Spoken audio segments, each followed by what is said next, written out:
is based on a play, obviously, and it's very spare. It's two men, a house, basically a room. How do you make that visually compelling for film? Well, first of all, you start with the screenplay. Harold Pinter's screenplay was already full of sort of dark humor and surprises and twists, and this sort of descent across 3 acts between two men, very polite to begin with, and by the end of the piece, they're like cavemen in a way. And then you introduce this other character, which is the house itself and how it moves and changes. Gorgeous house. Yeah. Well, did you think it was I want to gorgeous? live there. Do you want to live there? I was like, moving even as it's like falling apart throughout the movie, I'm like, I still want to live there. Well, do you know all the artworks and all the furniture, everything, all from contemporary British artists? I mean, all massively expensive. I mean, these are like from the major players of the British modern Brit art movement. But you know, some people would say it's a little cool. I mean, temperaturally, it's a little cool, you know.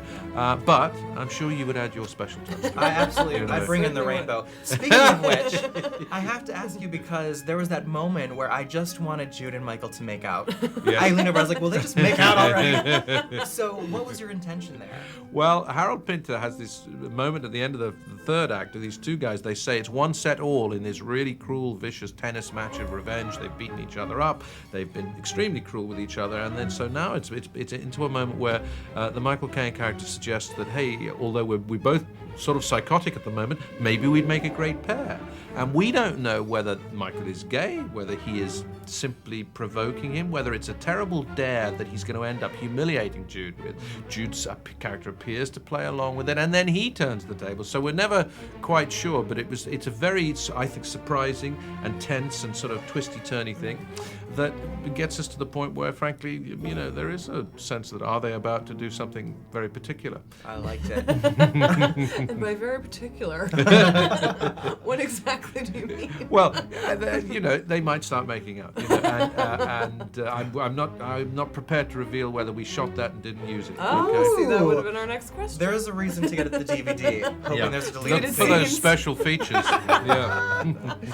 I want to know, because I'm the biggest Harry Potter fan in the world, are you terribly like cut up that Professor Lockhart didn't make it into book 7? Now, what is that? Well, I mean, what happened?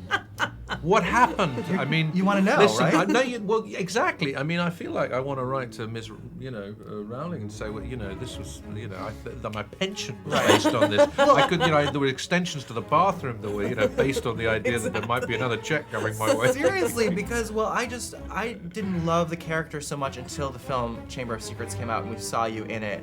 And then I was like waiting all these other, you know, sequential books for him to make a return because I want to see you again, and it just, you know. Well, there was some sort of, although I think it's compromised once, but there was a basic feeling that when the professor, the dark arts came in once, I mean, did a term or a year at the school and then disappeared and it didn't really repeat itself. True. It was such a treat to be in it, though. It was so fantastic. I mean, I get to be right in the end of book 5 briefly.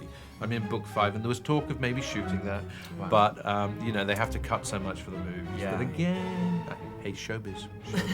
I'll get over it. So what would you say? Back to Sleuth. I know you're probably so bored talking about it, but I'm wondering what are the particular challenges of pulling off a successful twist in a film?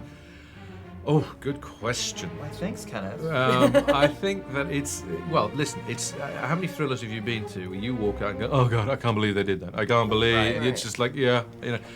Especially when you've got a limited number of possibilities. They are finite, aren't they? And here we have 3 guys in a room. We have the house as a different character. We have 2 people who appear on television. We have the inspector who comes back, and we have the offstage figure of the wife.